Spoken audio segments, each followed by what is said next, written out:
Assalamualaikum warahmatullahi wabarakatuh. Perkenalkan, nama saya Hasan Satria, saya mahasiswa Universitas Muhammadiyah Riau. Pada kesempatan kali ini saya akan membahas tentang hukum tata negara. Dengan cakupan pembahasan yang pertama pengertian hukum tata negara, yang kedua sumber hukum tata negara, yang ketiga hubungan hukum tata negara dengan ilmu lainnya, dan yang keempat objek kajian hukum tata negara. Yang pertama pengertian hukum tata negara. Banyak ahli hukum yang berbeda pendapat tentang pengertian hukum tata negara. Salah satunya yaitu Van Vollenhoven. Menurutnya, hukum tata negara adalah hukum yang mengatur semua masyarakat, baik masyarakat atasan maupun masyarakat bawahan, dan menentukan wilayah lingkungan masyarakatnya. Kemudian menurut Scholten, hukum tata negara adalah hukum yang mengatur organisasi daripada negara. Dan ada juga menurut Van der Port. Menurutnya hukum tata negara adalah hukum atau peraturan-peraturan yang menentukan badan-badan yang diperlukan serta wewenang masing-masing. Dapat disimpulkan dari beberapa pendapat ahli hukum tersebut bahwasannya hukum tata negara adalah keseluruhan peraturan yang mengatur tentang dasar, tujuan negara, bentuk pemerintahan, sistem pemerintahan, dan pembagian tugas kekuasaan organisasi negara serta kewenangannya. Itu kesimpulan dari pengertian hukum tata negara. Kemudian sumber hukum tata negara.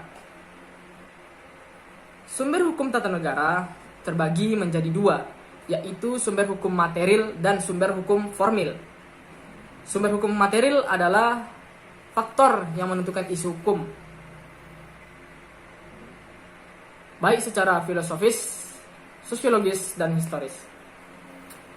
Di Indonesia sendiri sumber hukum material adalah Pancasila, karena Pancasila selain ideologi negara adalah landasan utama dari sumber hukum. Dan sumber hukum formil. Sumber hukum formil dikategorikan menjadi dua, yaitu sumber hukum tertulis dan sumber hukum tidak tertulis.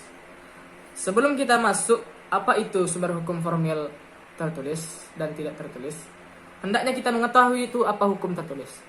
Hukum tertulis adalah hukum yang dikodifikasikan. Jadi pasti terlintas di pikiran kita, apa itu kodifikasi? Kodifikasi itu adalah membukukan hukum sejenis secara lengkap dan sistematis. Sumber hukum formil tertulis yang ada di Indonesia adalah peraturan perundang-undangan. Kemudian sumber hukum formil tidak tertulis yaitu kebiasaan, traktat, jurisprudensi, dan doktrin. Itu sumber hukum formil tidak tertulis. Lanjut pembahasan yaitu hubungan hukum tata negara dengan ilmu lainnya. Yang pertama, hubungan hukum tata negara dengan ilmu negara. Hubungan hukum tata negara dengan ilmu negara, keduanya mempunyai kesamaan di mana hukum tata negara mempelajari negara dalam pengertian abstrak, ilmu negara mempelajari konsep dan teori. Sedangkan ilmu negara mempelajari tentang negara dalam keadaan konkret, hukum positif yang berlaku. Kemudian yang kedua, hukum tata negara dengan ilmu politik. Hukum tata negara mempelajari tentang peraturan hukum yang mengatur organisasi kekuasaan negara. Sedangkan ilmu politik mempelajari tentang kekuasaan dilihat dari aspek perilaku kekuasaan tersebut. Kemudian yang ketiga, hubungan hukum tata negara dengan hukum administrasi negara. Hukum administrasi negara merupakan hukum yang mempelajari jenis, bentuk, serta akibat hukum yang dilakukan pejabat dalam melakukan tugasnya. Sedangkan hukum tata negara membahas negara dalam keadaan bergerak.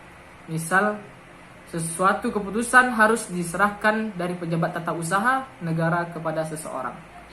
Itu hubungan hukum tata negara dengan ilmu lainnya.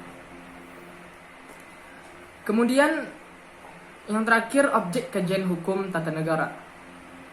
Yang pertama, hukum tata negara sebagai salah satu objek kajian ialah negara dan perangkat pengaturan yang mengatur mengenai organisasi yang disebut negara. Yang kedua, memiliki objek yang sama dengan ilmu negara, yakni kekuasaan di dalamnya. Dan yang ketiga, hukum tata negara dalam keadaan lain atau statis. Mungkin itu saja dari saya. Sekian, Assalamualaikum warahmatullahi wabarakatuh.